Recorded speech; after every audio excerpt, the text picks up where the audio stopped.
जय श्री राधा कृष्ण भगवान जी की जय। श्रीमद् भगवत गीता की मंदिर श्री बंसी वाले महात्मा यूट्यूब चैनल की ओर से हम आप सभी भक्तों का हार्दिक अभिनंदन करते हैं। आप सभी जानते हैं कि पितृपक्ष अर्थात श्राद्ध का समय चल रहा है और इस वर्ष पितृपक्ष अर्थात श्राद्ध पक्ष 11 सितंबर दिन रविवार से आरंभ होकर 25 सितंबर दिन रविवार तक रहेगा। और पितृपक्ष के इन दिनों में श्रीमद् भगवत गीता का अगर कोई पाठ करता है या सुनता है तो उससे पितरों को मोक्ष मिलता है। अगर पितर किसी नीच योनि में पड़े हों तो उनके वंश में कोई अगर श्रीमद् भगवत गीता के अध्याय को पढ़े या सुने तो उनके पितरों की मुक्ति हो जाती है। तो आज हम आपको श्रीमद् भगवत गीता के 6ठे अध्याय को सुनाने जा रहे हैं। श्रीमद् भगवत गीता का 6ठा अध्याय इस प्रकार है।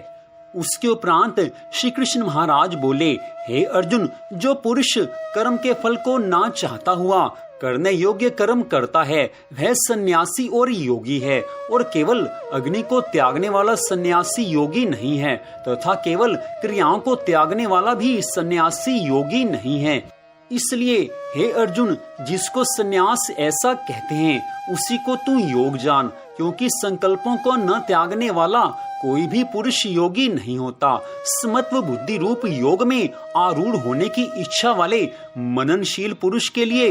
योग की प्राप्ति में निष्काम भाव से कर्म करना ही हेतु कहा है। और योगारूढ़ हो जाने पर उस योगारूढ़ पुरुष के लिए सर्व संकल्पों का अभाव ही कल्याण में हेतु कहा है। जिस काल में न तो इंद्रियों के भोगों में आसक्त होता है तथा न कर्मों में ही आसक्त होता है, उस काल में सर्व संकल्पों का त्यागी पुरुष योगारूढ़ कहा जाता है। यह योगारूढ़ता कल्याण में हेतु कही है। इसलिए मनुष्य को चाहिए कि अपने द्वारा अपना संसार समुद्र से उद्धार करे और अपने आत्मा को अधोगति में ना पहुंचावे, क्योंकि यह जीवात्मा आप ही तो अपना मित्र है और आप ही अपना शत्रु है, अर्थात और कोई दूसरा शत्रु या मित्र नहीं है। उस जीवात्मा का तो वह आप ही मित्र है कि जिस जीवात्मा द्वारा मन और इंद्रियों सहित शरीर जीता हुआ है और जिसके द्वारा मन और इंद्रियों सहित शरीर नहीं जीता गया है,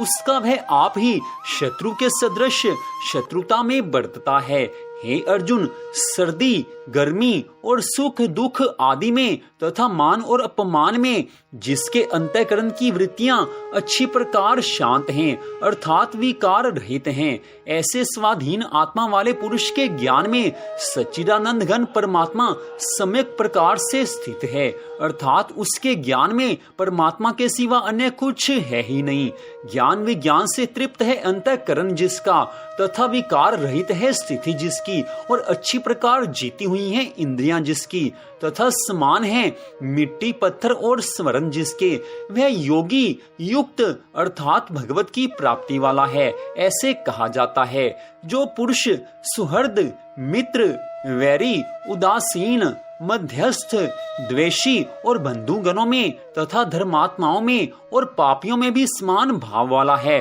वह अति श्रेष्ठ है। इसलिए उचित है कि जिसका मन और इंद्रियों सहित शरीर जीता हुआ है, ऐसा वासना रहित और संग्रह रहित योगी अकेला ही एकांत स्थान में स्थित हुआ निरंतर आत्मा को परमेश्वर के ध्यान में लगावे। शुद्ध भूमि में कुशा मृग छाला और वस्त्र हैं उपरोपरि जिसके, ऐसे अपने आसन को न अति ऊंचा और न अति नीचा स्थिर स्थापन करके और उस आसन पर बैठकर तथा मन को एकाग्र करके चित्त और इंद्रियों की क्रियाओं को वश में किया हुआ अंतःकरण की शुद्धि के लिए योग का अभ्यास करे। उसकी विधि इस प्रकार है कि काया सिर और ग्रीवा को समान और अचल धारण किए हुए दृढ़ होकर अपनी नासिका के अग्रभाग को देखकर अन्य दिशाओं को न देखता हुआ और ब्रह्मचार्य के व्रत में स्थित रहता हुआ भय रहित तथा अच्छी प्रकार शांत अंतःकरण वाला और सावधान होकर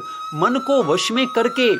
मेरे में लगे हुए चित्त वाला और मेरे परायण हुआ स्थित होवे। इस प्रकार आत्मा को निरंतर परमेश्वर के स्वरूप में लगाता हुआ स्वाधीन मन वाला योगी मेरे में स्थिति रूप परमानंद पराकाष्ठा वाली शांति को प्राप्त होता है। परंतु हे अर्जुन, यह योग न तो बहुत खाने वाले का सिद्ध होता है और न बिल्कुल ना खाने वाले का, तथा न अतिशयन करने के स्वभाव वाले का और न अत्यंत जागने वाले का ही सिद्ध होता है। यह दुखों का नाश करने वाला योग तो यथा योग्य आहार और विहार करने वालों का, तथा कर्मों में यथा योग्य चेष्टा करने वाले का, तथा यथा योग्य शयन करने तथा जागने वाले का ही सिद्ध होता है। इस प्रकार योग के अभ्यास से अत्यंत वश में किया हुआ चित्त जिस काल में परमात्मा में ही भली प्रकार स्थित हो जाता है, उस काल में संपूर्ण कामनाओं से सप्रारहित हुआ पुरुष योग युक्त ऐसा कहा जाता है। जिस प्रकार वायु रहित स्थान में स्थित दीपक चलायमान नहीं होता है, वैसे ही उपमा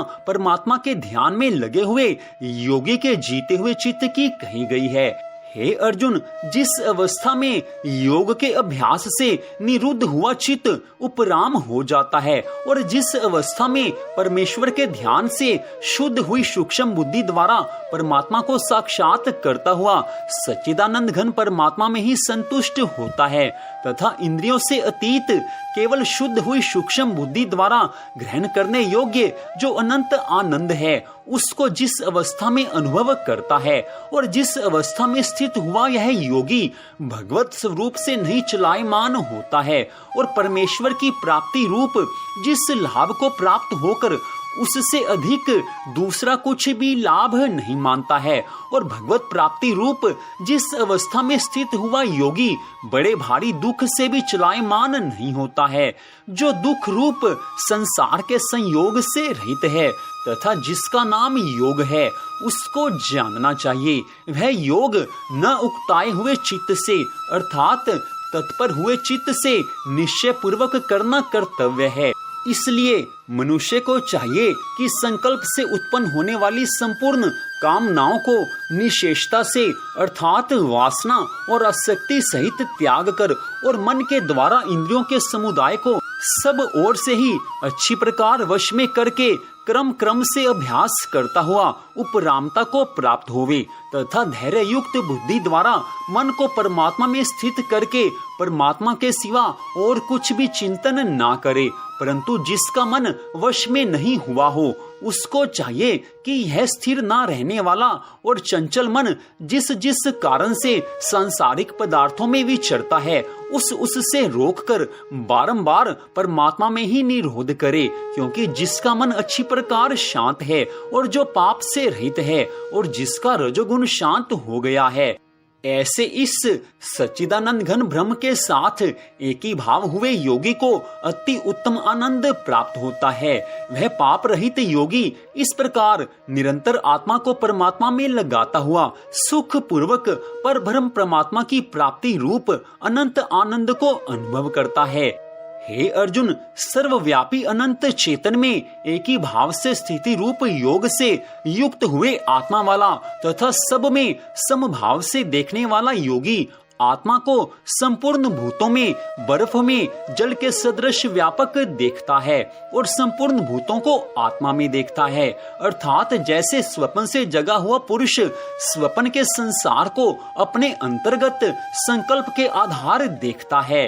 वैसे ही वह पुरुष संपूर्ण भूतों को अपने सर्वव्यापी अनंत चेतन आत्मा के अंतर्गत संकल्प के आधार देखता है। जो पुरुष संपूर्ण भूतों में सबके आत्म रूप मुझ वासुदेव को ही व्यापक देखता है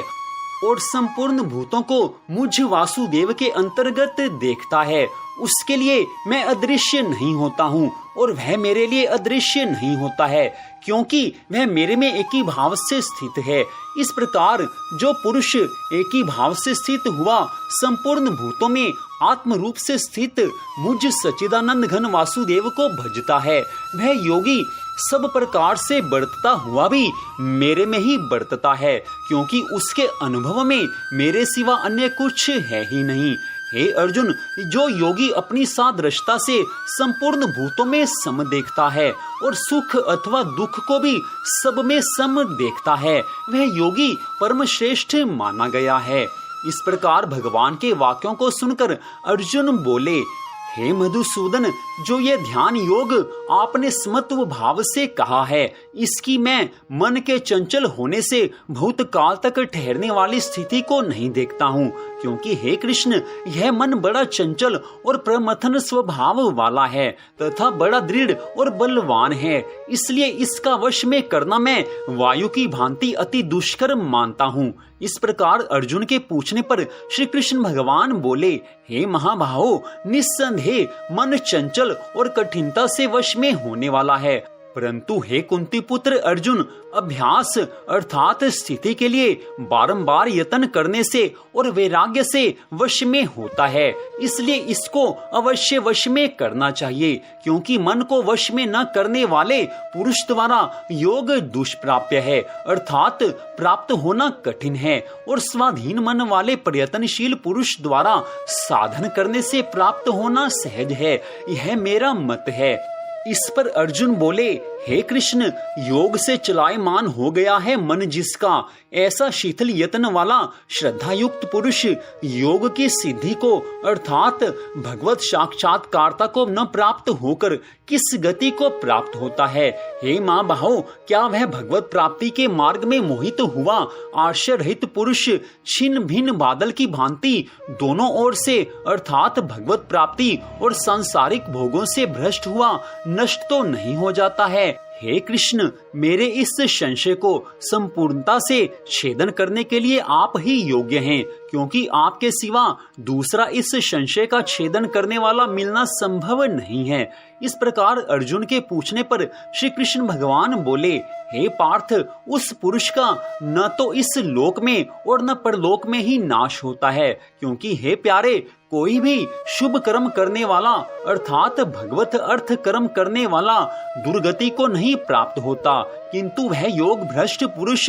पुण्यवानों के लोकों को अर्थात स्वर्ग आदि उत्तम लोकों को प्राप्त होकर उनमें बहुत वर्षों तक वास करके शुद्ध आचरण वाले श्रीमान पुरुषों के घर में जन्म लेता है, अथवा वे वैराग्यवान पुरुष उन लोकों में ना जाकर ज्ञानवान योगियों के कुल में ही जन्म लेता है। परंतु इस प्रकार का जो यह जन्म है सो संसार में निस्संदेह अति दुर्लभ है। वह पुरुष वहाँ उस पहले शरीर में साधन किए हुए बुद्धि के संयोग को अर्थात समत्व बुद्धि योग के संस्कारों को अनायास ही प्राप्त हो जाता है, और हे कुरुनंदन, उसके प्रभाव से फिर अच्छी प्रकार भगवत प्राप्ति के निमित्त यत्न करता है। वह विषयों के वश में हुआ भी उस पहले के अभ्यास से ही निस्संदेह भगवत की ओर आकर्षित किया जाता है, तथा समत्व बुद्धि रूप योग का जिज्ञासु भी वेद में कहे हुए काम कर्मों के फल को उल्लंघन कर जाता है। जबकि इस प्रकार मन प्रयत्न करने वाला योगी भी परम गति को प्राप्त हो जाता है, तब क्या कहना है कि अनेक जन्मों से अंतःकरण की शुद्धि रूप सिद्धि को प्राप्त हुआ और अति प्रयत्न से अभ्यास करने वाला योगी संपूर्ण पापों से अच्छी प्रकार शुद्ध होकर उस साधन के प्रभाव से परम गति को प्राप्त होता है, अर्थात परमात्मा को प्राप्त होता है, क्योंकि योगी तपस्वियों से श्रेष्ठ है और शास्त्र के ज्ञान वालों से भी श्रेष्ठ माना गया है, तथा सकाम कर्म करने वालों से भी योगी श्रेष्ठ है। इससे हे अर्जुन, तू योगी हो। हे प्यारे, संपूर्ण योगियों में भी जो श्रद्धावान योगी मेरे में लगे हुए अंतरात्मा से मेरे को निरंतर भजता है, वह योगी मुझे परम श्रेष्ठ मान्य है। इति श्रीमद् भगवद गीता रूपी उपनिषद एवं ब्रह्म विद्या तथा योग शास्त्र विषयक श्री कृष्ण और अर्जुन के संवाद में आत्म संयम योग नामक छठा अध्याय। तो इस प्रकार श्रीमद् भगवद गीता के छठे अध्याय को आपने सुना। श्राद्ध पक्ष में अपने पितरों को मुक्ति प्रदान करने के लिए छठे अध्याय की कथा को अवश्य सुनना चाहिए। तो आज की इस श्रीमद् भगवद गीता की कथा को सुनने के लिए आप सबका हार्दिक धन्यवाद। भगवान श्री राधा कृष्ण जी की श्रीमद् भगवद गीता की अनंत कृपा सदा आप सब पर, आपके परिवार पर बनी रहे, इसी मंगल कामना के साथ जय श्री राधा कृष्ण भगवान जी की जय। श्रीमद् भगवद गीता की जय। जय श्री राधे, जय जय श्री राधे, जय जय श्री राधे श्याम।